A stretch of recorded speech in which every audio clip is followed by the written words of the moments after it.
Good evening, everybody. This is a meeting of the council held in public. It is not a public meeting. There are no fire drills planned, so if the fire alarm sounds, please leave by the exit nearest the large screen at the front of the room and proceed down the fire exit to the courtyard. Once it is safe to return, councillors will receive a text message. Officers will also be advised when it's safe to return to the meeting.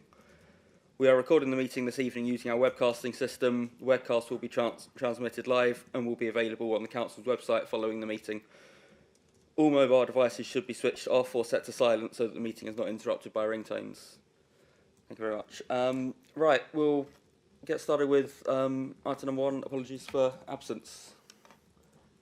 So we've had apologies from Councillor McGarren and Councillor Joseph this evening.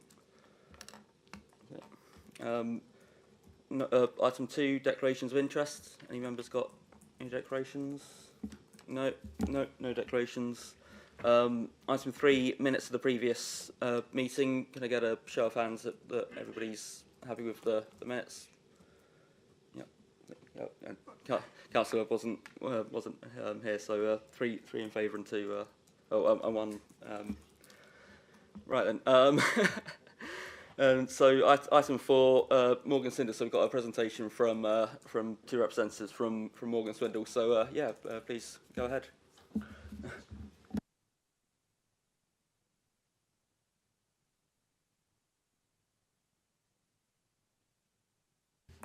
So yes, I'm Andy Harris. I'm the Regional Director for Morgan Swindle, responsible for this contract. And this is Lucas Borkowski, who is the Senior Partnering Manager, so who looks after all the repairs on the whole contract. I started on the contract just over a year ago, back in January, and Lucas started on the contract in July at the beginning. Obviously, we're going to take you through a couple of different areas. We're going to take you through an overview of the whole of the Basildon contract and sort of a few highlights and lowlights, and we're also going to narrow that down into the Laindon and Lee Chapel areas as well, just so you get an idea of sort of your breakdown of that. We're going to look at some of the areas that we're hoping to develop. Look at some of the sort of social value side of things as well, and how we support the community, and also talk about how we looking to improve our service. So a number of issues there. Lucas is going to take us through the presentation, and then we'll just field questions if that's if that's the order you'd like it in. Yeah, brilliant. Thanks. Good afternoon. So as Andy said, I would like to take you through a snapshot of our service for 2024. It was a very busy and challenging year for us, but to be honest with you, it was equally successful. Shortly after I started, I joined the team. Together with my team, we formed like a service repair plan, which we presented to the council and successfully implemented. This resulted in many improvements in many areas. Just to talk you through the numbers, our team received just short of 87,000 calls from the residents throughout the year. That resulted in almost 40,000 repairs raised. Let me just stress to you that those were the jobs that we raised. We completed 93% out of those jobs, leaving us with 2,673 jobs work in progress at the end of December. So it's not that the WIP was 40,000, the actual WIP was 2,675 at the end of a year.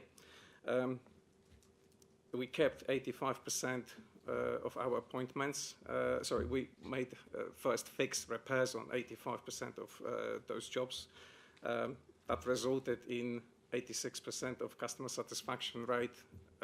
That's where we calculate in only the 5-star reviews from the residents. One of the improvements that we actually managed to achieve throughout the year was reduction from average waiting time, which during the year was around 40 days. We reduced that to 22 days. Okay. Out of all those jobs that we completed throughout the year, 4% of those jobs unfortunately resulted in complaints.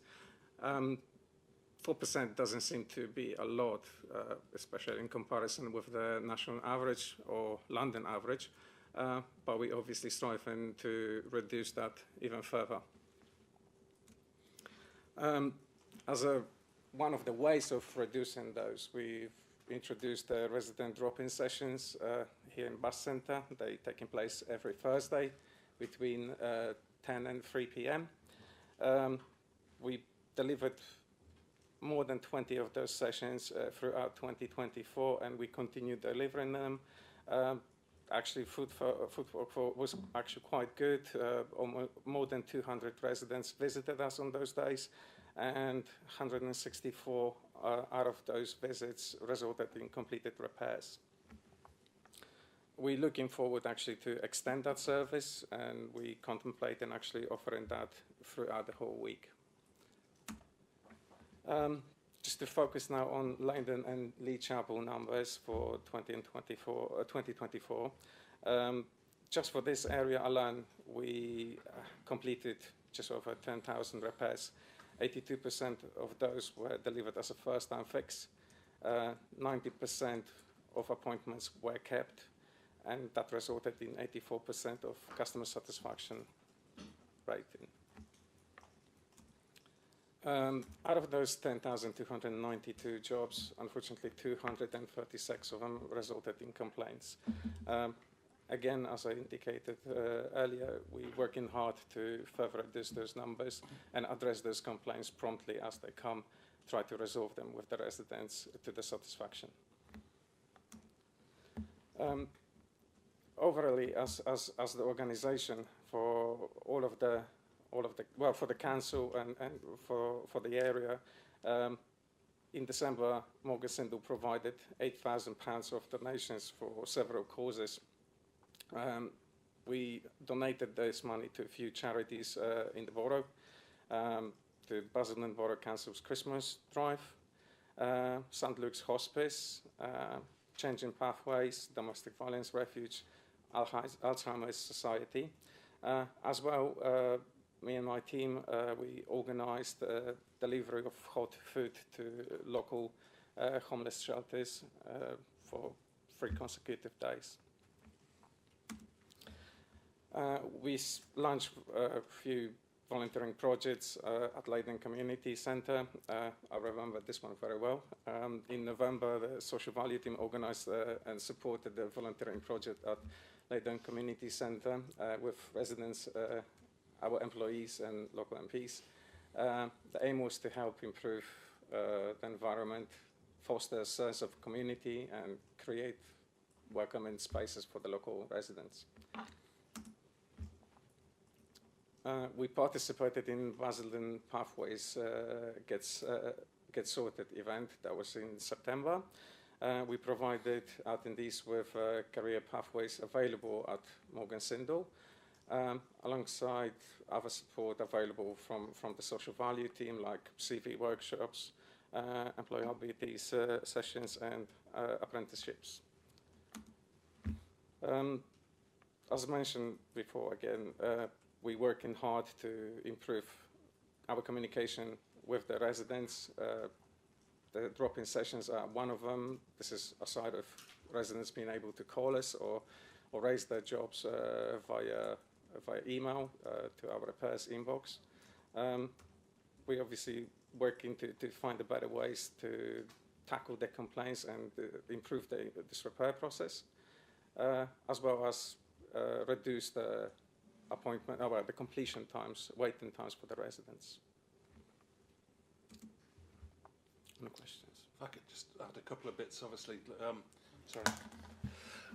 Lucas alluded to the improvement programme that we started. Sorry, Lucas, do you mind turning your mic off? Thank you very much. On our own experience in this room. Lucas alluded to the improvement programme that was set in motion in July through to December. In July, we had quite a lot of WIP, work in progress. So we had sort of 4,100 jobs that were there, and really that's a typical position should be sort of between 2,200 and 2,500. And that's the body of work that we need to be able to deliver the service, but maintain the amount of people we have working on it. So we got it down to about 2,700 by Christmas. which was 1,400 jobs out of the whip, hence the reduction in the time it's taken, the 40 days to the 22.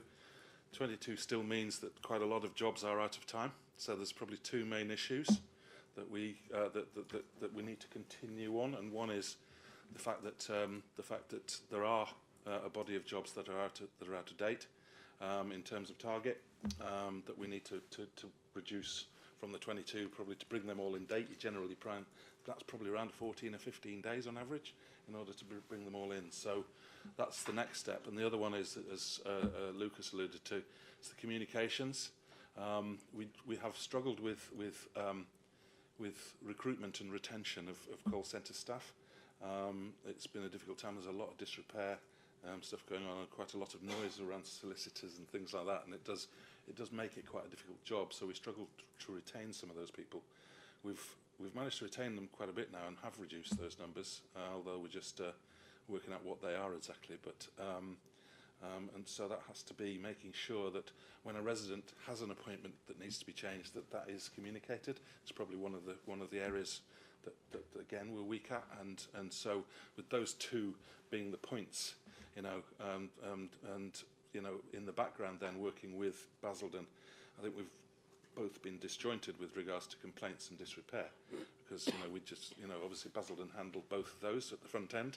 We sort of take care of the meat in the middle, and sort of Basildon finishes them off.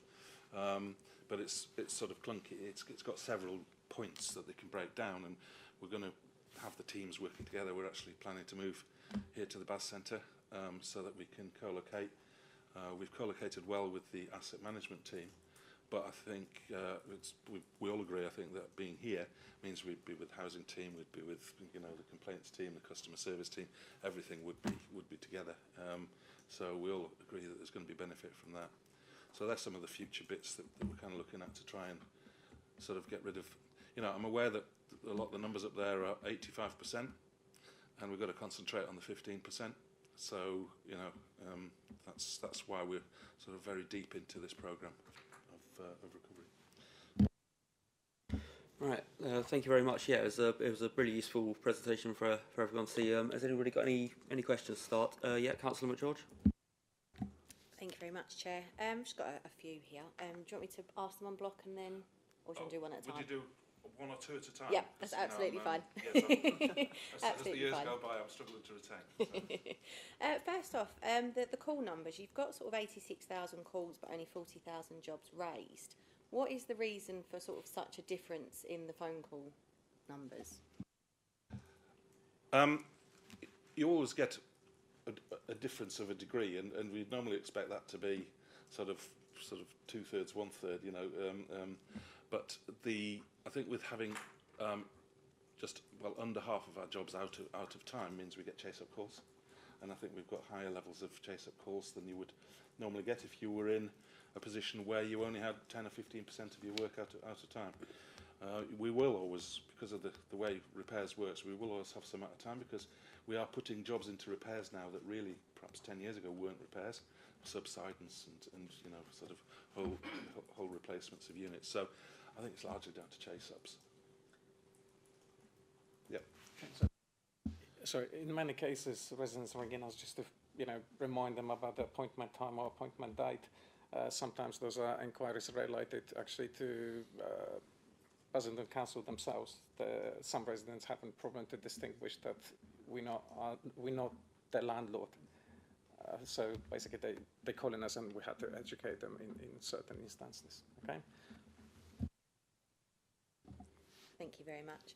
The next one I've got, the appointments kept, there's sort of at least a 10% difference going on. Is that due to residents not being in or Morgan Sindall not attending? Sort of what's the disparity on that one? Again, it's many factors actually. Sometimes the way those metrics were measured was that if our operator attended to the job in the morning before the morning slot between 8 and 12 and actually log himself into the job, that would be a failure automatically, because we were just too early. Okay, so there were little technicalities like this. Sometimes when we engineer become available and we contacted the resident that we can attend the property earlier, but let's say human error, planner haven't changed that time on the system, then automatically that will be a failure. Although we went above and beyond and we actually attended to that property to help that resident before the time. A couple of numbers on there. 32% of those jobs that appointments aren't kept are completed in the same day. So it means they've either gone in the morning early or they've gone in the afternoon late because they were on the late job or whatever. The rest are, well, not the rest, not all of them, but 60% are subcontractors. So where we have sort of 20% of our work is carried out by subcontractors.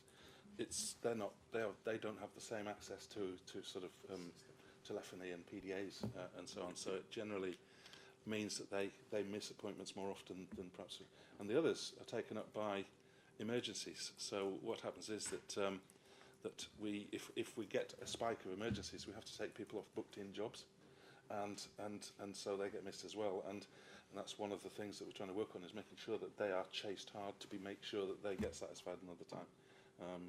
So yeah, that's how it breaks down. I'm on a roll, so I'll ask one more and then I'll let someone else come in. I know before there was a lot of issues with the wrong service being sent, so someone would ring up and say, I've got, say, a plumbing issue, and an electrician would be sent. That was sort of quite a common theme that we'd get. That seems to have, has it been rectified now? Sort of what's done to fix that issue? That's better, and that goes exactly in line with retaining staff in our planning service. Or our call handling service. So if you're getting misdiagnoses, it's a shower, so you send a plumber, but you didn't ask the question whether it's an electric shower or not. Exactly the sort of point. So I think it's reduced slightly because we are retaining staff a little better. We're rotating their jobs a bit, and we're buddying them up with supervisors to give them that sense of joint ownership, rather than sort of feeling quite alone. And on the telephone, although you're sitting with 20 other people, it can be quite a lonely place. So I think it's making their life a little more enriched, which we've tried to work on since Lucas came in.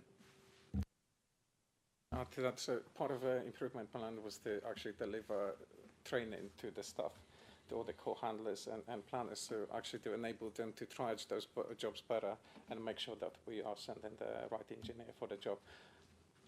Okay. Well done. Any other comments? Yeah, Councillor Powell. On this side, yeah. Just a couple of questions. Obviously, you mentioned about the drop-in sessions that have been really successful. A lot of the feedback I get when I let residents know, and obviously we're always making sure we let them know when we're getting, casework and emails come through, is the issue of being able to attend at a certain time, a certain day. Obviously, I know you're talking about expanding that across the week. Would you consider other locations across the borough as well? Obviously, we have, different stock around the borough. Yeah, we would. So I think we're going to be able to have a certain resource, and we're probably looking, and this hasn't been approved by anyone yet, but this is what I suggested to operations group yesterday, was that we do it for four sessions a week, and whether we have 2 in Bath Centre and 2 elsewhere and move them around, we're open to any of that. But four sort of 5-hour sessions in a week, we feel wouldn't be a massive cost. But would have much greater benefits in terms of access for people who don't use the traditional ways of communicating with us. Sorry, and another one. Obviously, I appreciate all the work you've done with pathways and the gift donations, social value, and the area of apprenticeships and skills. And I'm quite interested in. It might not be something you can answer today, but obviously understanding how that part of the project is, obviously your contract is going in terms of BAS works and the apprenticeship offer you're doing, and is that going to continue, and will we hear more about that? Again, yes, it is going to continue. We can I'd probably be floundering a bit if I was to tell you where we're going with it. I probably need Helen, who's the leader of our social value, to advise me on that, but I'm happy to share what our plans are. We took on 4 apprentices last year. We're taking another 3 this year, so we're going to be well stocked with apprentices, and the social value is a pretty strong part of our offering, really. Okay, thank you. Just that. Yeah, Councillor Webb. Yes, I just wondered if you could explain a little bit more about the scrutiny process in related to your general repairs KPIs. How often are they scrutinised, and the figures? Is it on a daily basis, weekly basis, and how often is it reported back to the council?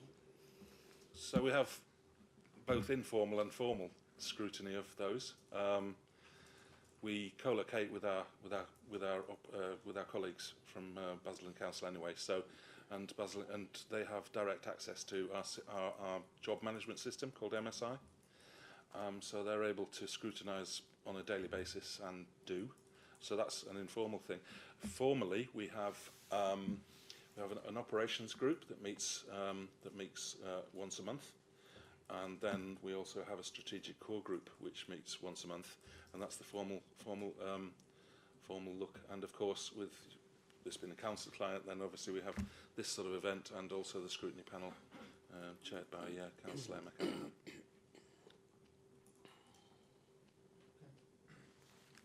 Great, thank you. I mean, yes.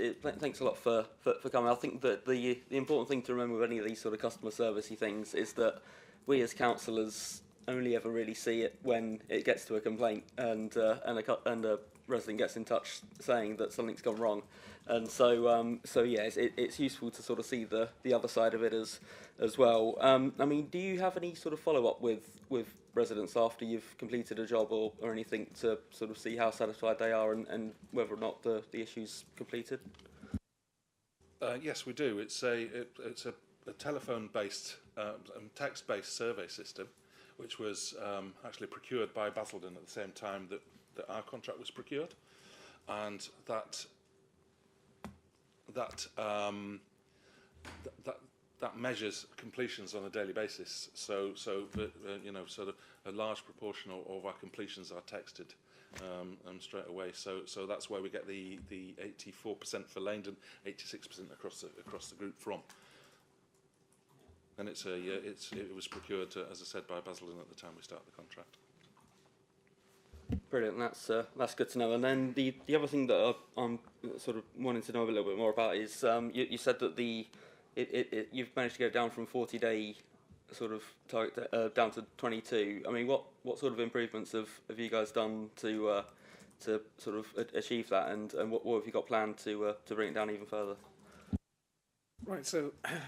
Main improvement that actually led to that was actually splitting the area to 4 sub areas. Okay, so then every sub area got dedicated team of engineers and supervisor. So that helped us to address all the issues more promptly. Also, there is a dedicated planner who's basically reviewing, instead of looking at the big, massive, big web, this looking at the small snippet of it just related to the area that he's covering. That way he's able to plan the work for the engineers more efficiently. Another part of it was the actual triaging system that we introduced for our call center team. So they are able to pick up jobs more efficiently and then allocate it to the right resource. So all those improvements led to actual decrease in average attendance time. With regards to moving forward, it's just more of the same. I think it's but the key, I come back to it again. The key is retention of our staff and getting that skill set that they're able to diagnose properly, know when an emergency is an emergency, because we're actually running at about 27% emergencies, whereas 2019 we were 7.5%. So that makes it difficult to actually manage your planners. So that's why the longer the more skills they'll have. So it really is hearts and minds as well within our office as much as it is everywhere else. Great, thank you very much. Are there any other comments or questions?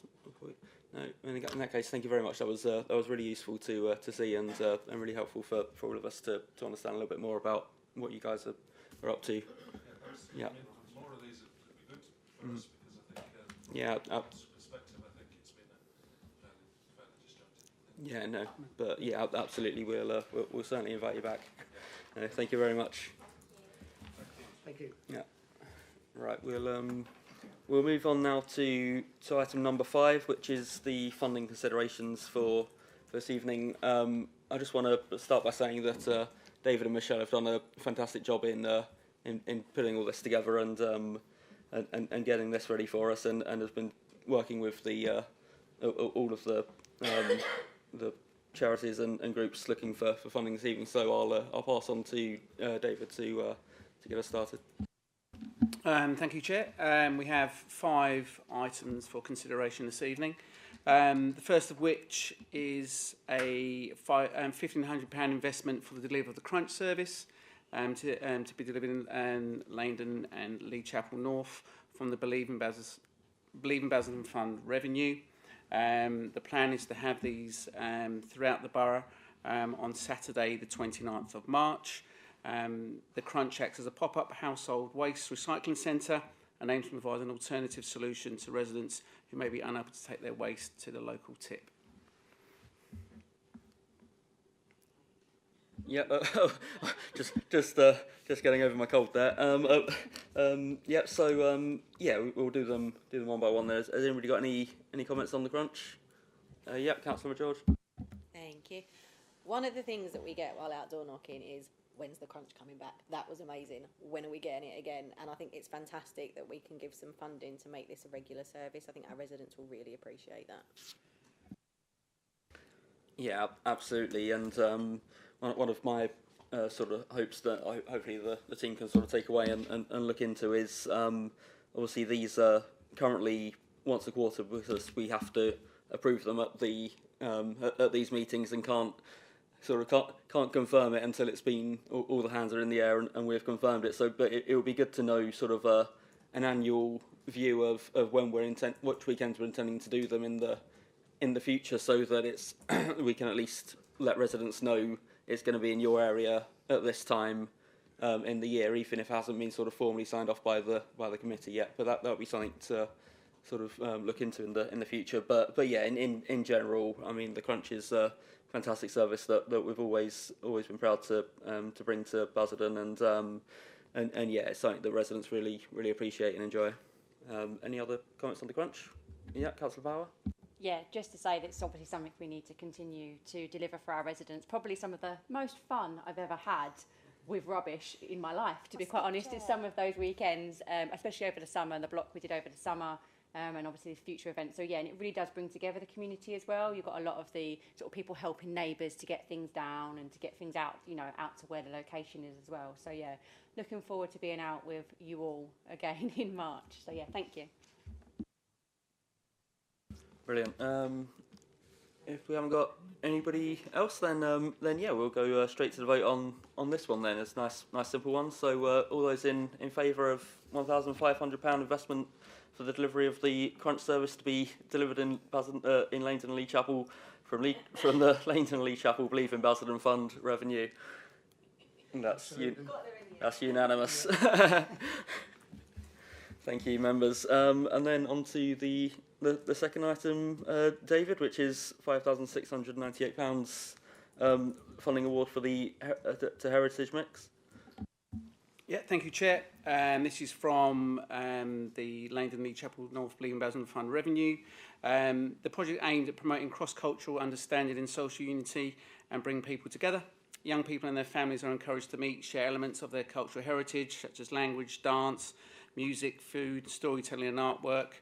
And the project aims to support social cohesion, reduce social isolation, celebrate diversity, build resilience in families, and improve skills development.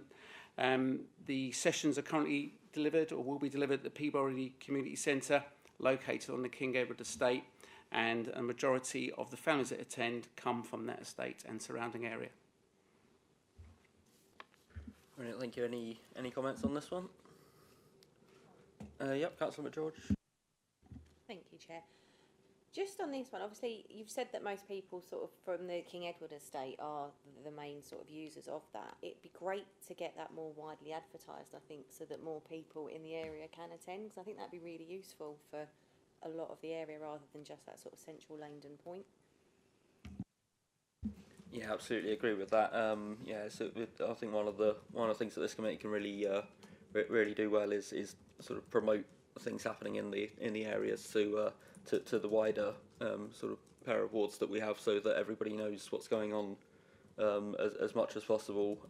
Any other comments on this one? Yep, Councillor Power.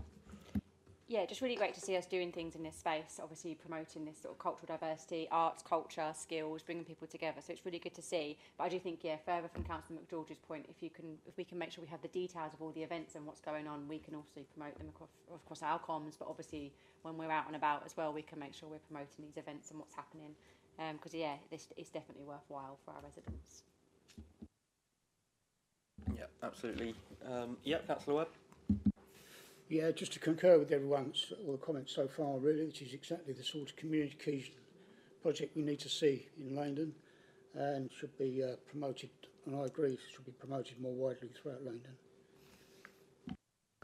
Absolutely, thank you very much. So yeah, if we've got no more comments on this item, then we'll go to the vote. Keep your hands down till I've till I finish reading out. So that's £5,698 funding award to the Heritage Mix for community mixing pot from the Laindon and Lee Chapel North Believe in Basildon Fund revenue. All those in favour? Yeah, that's unanimous. Thank you very much. So swiftly on to £2,000 funding award for the Bar and Bus Trust. Yeah, thank you, Chair. So the Area Committee are asked to consider providing funding towards the Bar and Bus Trust and Laindon Youth Bus Outreach Project. The project provides a weekly drop-in space on Laindon Link for young people aged 10 to 18 using a bespoke mobile youth vehicle.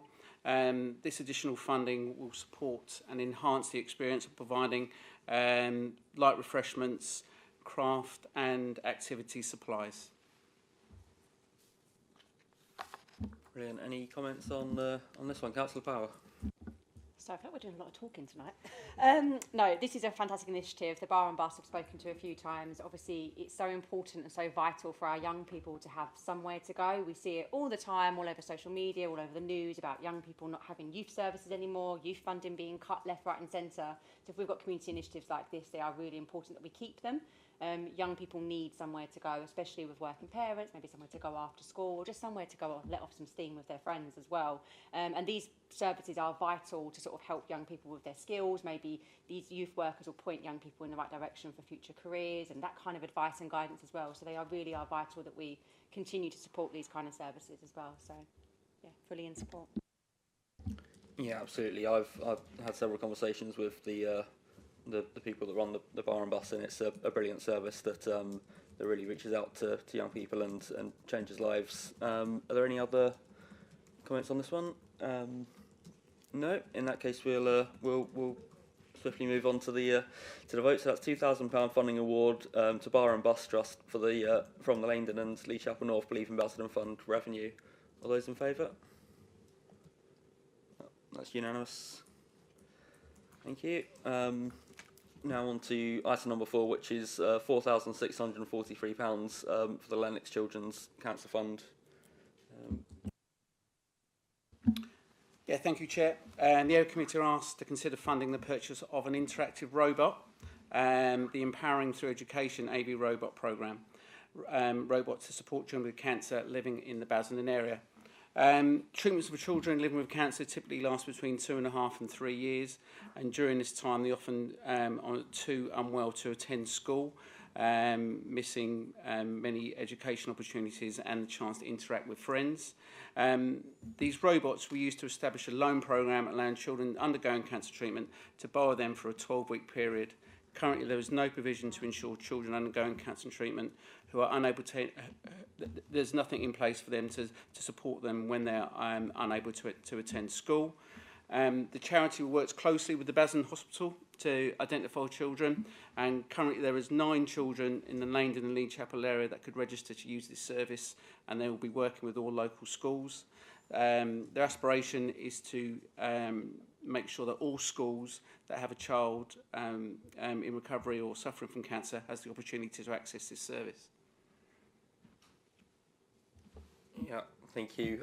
Yeah, I mean, I'll certainly, when we first started doing these committees earlier in the year, I didn't think we'd be quite talking about robots like this, but it looks fantastic. I mean, I'd love to actually see one in action, because I think it'd be really interesting to see how they work. But have you got any comments on this one? Yeah, Councillor Webb. Thank you, Chair. Yeah, no, I think this is an excellent idea, and it's actually great to see these being introduced into the area, actually, in an educational format. I've known about these being used with great effect, particularly with children with autism. They're being used very effectively. So, yes, I fully endorse this as a project. Brilliant, thank you. Yeah, Councillor Power?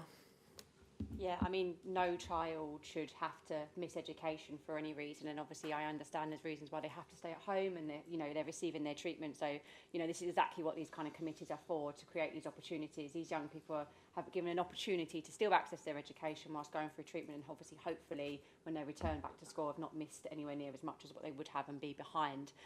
So yeah, obviously, knowing that these are going to be used within our area and that there are more children that are in need of them as well.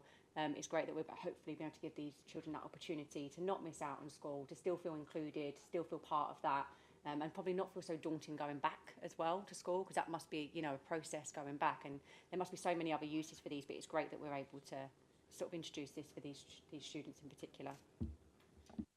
Yeah, absolutely. Yeah, Councillor George? Thank you, Chair. I think obviously making sure that these children stay in education, probably it's not their highest priority, but I think especially the social aspect of that, they can still keep in touch with their teachers, their classmates, because I'm sure it's very isolating for them when they are just at home and they can't leave the house due to treatment. So I think this is a great thing, and I'm glad that we'll be able to get some more in the future as well. Yeah, absolutely. This is an item that I'm really proud that this committee's looking at and discussing, because it's definitely something that that will change lives for young people suffering with cancer, and will hopefully keep them in education as much as they possibly can be. So yeah, if got no other comments on this one, we'll go to the vote. So that's £4,643 for the Lennox Children's Cancer Fund, empowering education for children fighting cancer, from the Laindon and Lee Chapel North Believe in Basildon Fund Capital. All those in favour? Yeah, that's unanimous. Thank you. And then the final funding consideration for this evening, before we move on to the presentation on the waste services, is £2,400 funding award to Achieve, Thrive, Flourish mental health and wellbeing support. David? Yeah, thank you, Chair. The Area Committee are asked to consider funding the ATF Men's project. They've seen a significant increase in the number of men attending their drop-in sessions, many of which expressing an interest to do something just for them. And their project will involve physical activity, meeting at the Laindon Medical Centre, where there'll be organised group walks and talks, and then moving on to the Laindon Park, where they'll carry on more activity. And then following on, they'll be learning digital skills and many other skills, and they'll be linking to social prescribers from the Laindon Medical Centre to help refer local men onto their initiative. Thank you. Yeah, from high-tech robots to a good old-fashioned men's shed, we do it all in the Laindon and Lee Chapel committee. Have we got any comments on this one? No, well, I'll just say that yeah, this is another brilliant scheme that yeah, men's mental health is something that perhaps isn't spoken about enough in Basildon or anywhere really, and so having this support there for men to use is definitely a big positive. But yeah, if anyone got any other comments on this, we'll go straight to the vote. Oh, Councillor George. Yeah. Yeah, Councillor George. Sorry, my brain was trying to function. The only query I have on it, I think it's a fantastic idea, because as you've just said, I think men's mental health does sort of get swept under the rug, because everyone's taught don't be a big girl. That's sort of not the way that it should be. My only query is, it's at the Laindon Medical Centre. Now, with all the works that are going on sort of around that area at the moment, would that possibly be able to relocate, if the need be, into, say, the Laindon Centre or something a little bit more accessible? Yes, certainly. So just to explain, that's the meeting point. So it's not going to be actually in the centre. The idea is that you have that as the initial meeting point where the activity will start from, and then that's where the group walks and talks will be led down to obviously Laindon Park. But again, that's something I can certainly discuss with them about potentially changing that venue while the works are happening. Yeah, I agree. I mean, it's up to ATF. I imagine where their meeting point is, but I'm sure they can change it if necessary through the works. But yeah, no. If no other comments, we'll go to the vote on this one. This is the final item for the funding consideration. So yep, £2,400 funding award to Achieve, Thrive, Flourish ATF mental health and wellbeing support. For the community programme from the Community Priority Fund, Laindon Park Ward. All those in favour? Yeah, and that's unanimous again. Thank you, members.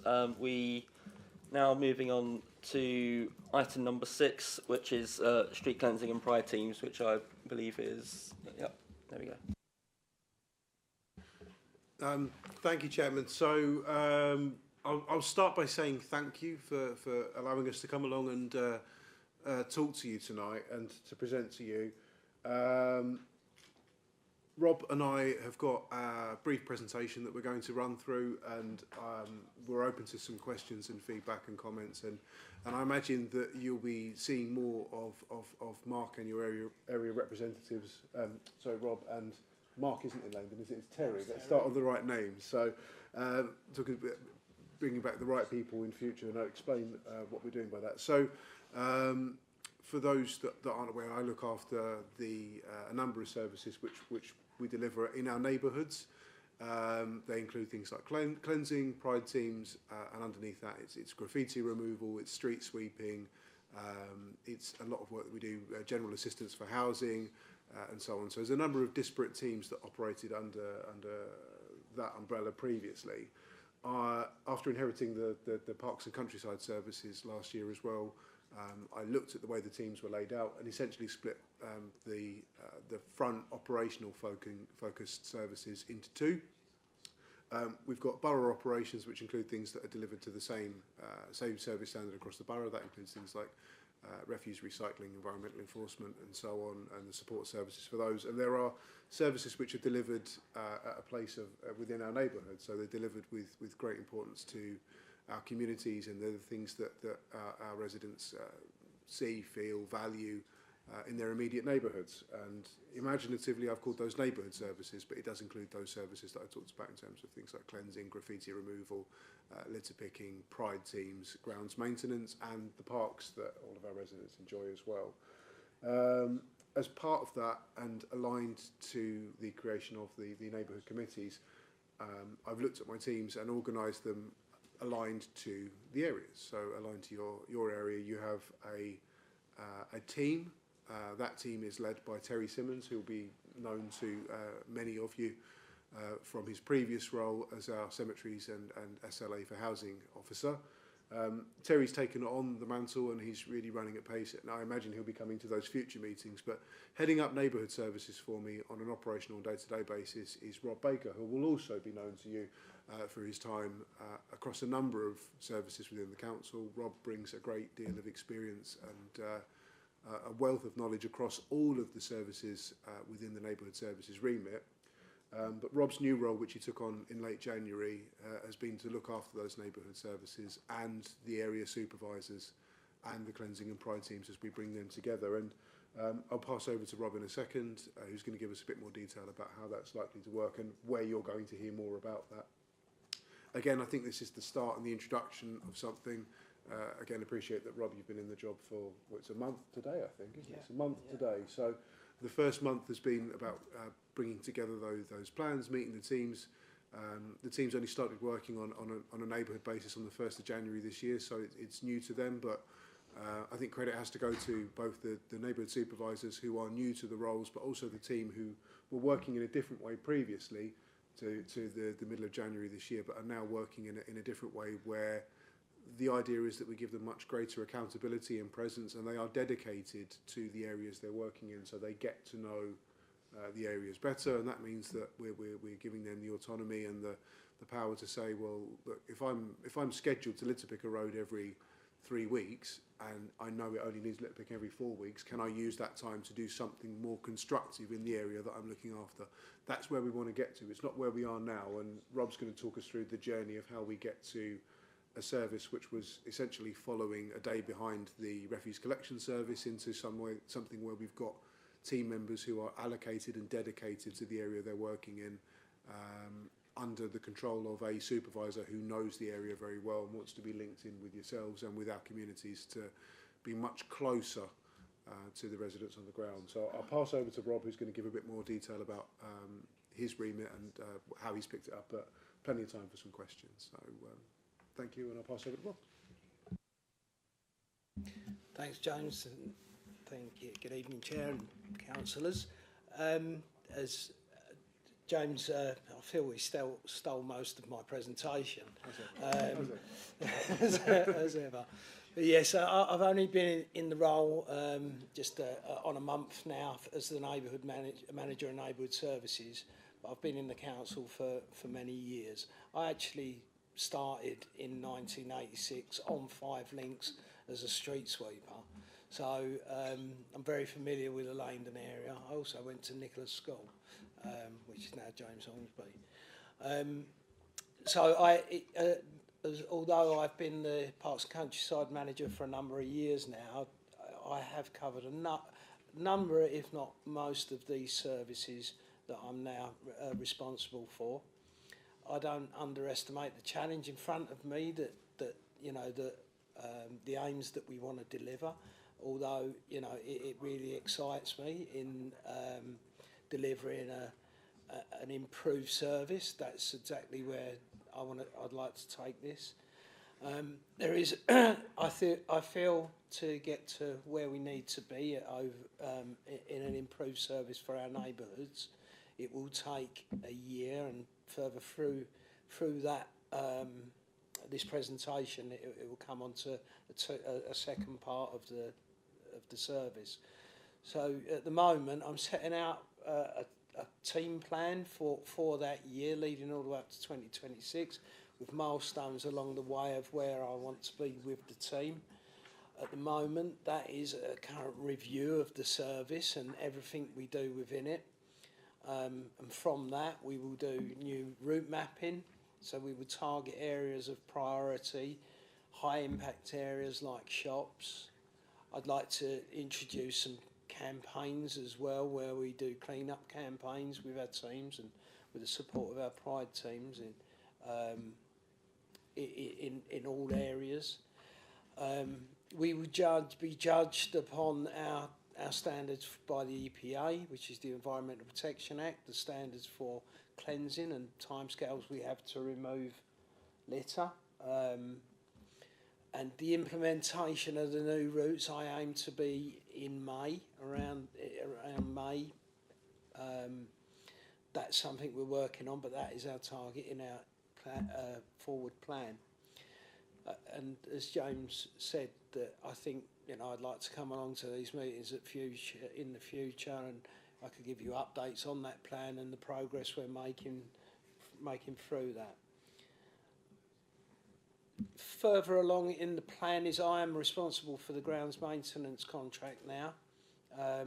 That is being taken to Cabinet in March, looking at the 3 options of in-house option, the LATCO, and as is, and that's outsourcing to a contractor. My plan is to get ready for whatever that option might be. So within that plan, and this is why I say I'd bring it up to 2026, is April 2026, because whatever decision is made at Cabinet, that's when it all starts. And I'd like to see, we use the example of being match fit for 2026, and that's the bit that excites me, is putting in places, working with the community, working with councillors to find those areas where we have issues around cleansing and grounds maintenance. So yeah, really looking forward to that. what I would bring with that from my parks is, you know, I'm very much into biodiversity and improvements of biodiversity within our open spaces, but I also think there's a balance to be had along that we can put recreation alongside biodiversity, and you know, that's something that I'd like to, you know, as part of that process, expand and improve on as that plan unfolds.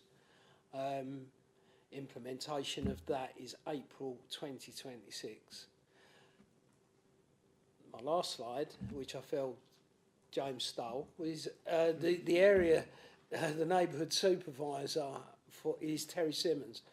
And Terry Simmons is someone that I've worked with for many years and comes with a wealth of experience, and will be a very supportive officer to everyone within the neighbourhoods.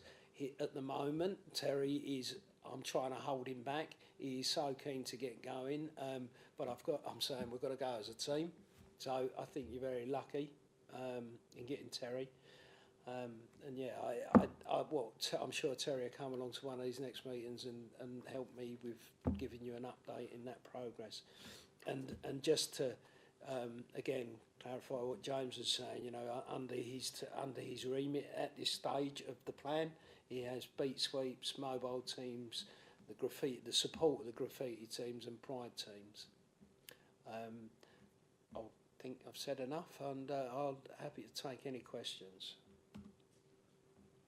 Yeah, thank you very much. It's definitely a really important area, and something that I'm really looking forward to sort of getting involved with the next few years. But yeah, we've got any comments or questions? Yeah, Councillor Power. Mine's more of a comment, to be honest. Obviously, I know you're on a journey, you're continuing to change, but I would just like to feed back the fantastic response. Obviously, when we do report things, or when I personally have reported things, the quick response, the quick turnaround, the change, I think, has definitely been noticed. Definitely get a lot more feedback that it's, you know, once something's reported, it's done pretty quickly, as well as obviously I've seen a lot more positivity about seeing people out and about, seeing you out and about doing your job, which you probably always were, but I think it's that more visibility and sort of more regularity and stuff, so it's definitely working. So I'm just going to say thank you, and obviously look forward to it continuing to improve as well. I'm working with you on that. Yep, James. Just to say thank you, and what we'll do is we'll take that back and feed that back to the teams. Part of the conversations that I've had with particularly the cleansing and the pride teams in advance of setting this up was around that real wish and will to represent the communities that they work in and to be more closely linked. So I'm glad to hear that. We'll make sure we feed that back, and that's a credit to the hard work that our teams put in day out on the ground. So thank you for that. We'll make sure that gets passed on. Yeah, thank you. Councillor McGeorge. Thank you very much. Just to reiterate what Jess has just said, and I'll add a bit more, it's great to see we have had a great improvement in all our cleansing, and with all the waste changes going on, I don't envy your job at the moment, James, I really don't. I think it's great now that we're realigning everything into the areas, because then you'll have the teams that know, for example, that road down there actually doesn't get any litter, so you don't need to go down there every week to see what's going on. You can pop down there on your route. You'll know exactly where the problems are, and I think that's going to make the service a lot more efficient. Residents will really appreciate the areas being focused on, and I just think it's going to make everyone a lot happier. Yep, James. Thank you, Councillor. And I think that you're right. This is a work in progress, and where we are now isn't where we'll be in 6 months, 12 months, 18 months' time. Because as the teams get more used to their areas, get closer, and get more plugged into the communities, they will have a better idea about feeding back to say, well, actually, you know, this litter bin, I'm not going to it. It doesn't need to be there, but we could do with one round the corner. And it's having those conversations, and I'm really looking forward to particularly, you know, Rob coming back to this meeting and bringing Terry with him so he can feed back what's happening on the ground. So there's a real conversation piece to be had there through these area committees, and you've got that accountability and that representation in your wards. Thank you. Yep. Any other comments, questions?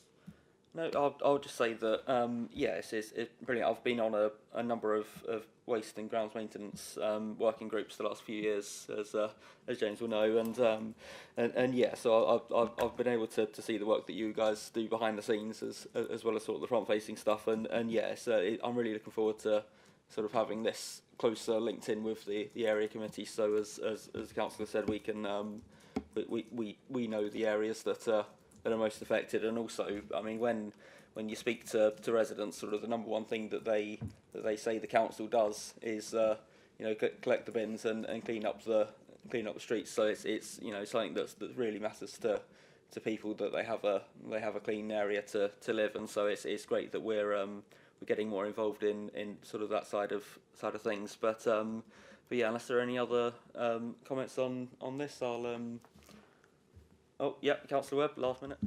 No, I'll just just back up what everyone's been saying. Really, improvements are noted already in the area. It's no surprise to me anyway, because I know that I've worked with Terry actually before, indeed yourself, Rob, outside of the council, and yeah, I know how the enthusiasm they bring to the work. I know, specifically, Terry's keen to get running. I can imagine that. But yeah, look forward to working closely with you going forward. Yeah, no, thank you very much, and thank you guys for coming this evening to present that. I think we're all looking forward to getting started almost as much as Terry is, but yeah, no, and that item is, I believe, just for noting. So yeah, thank you everybody, and have a safe trip home.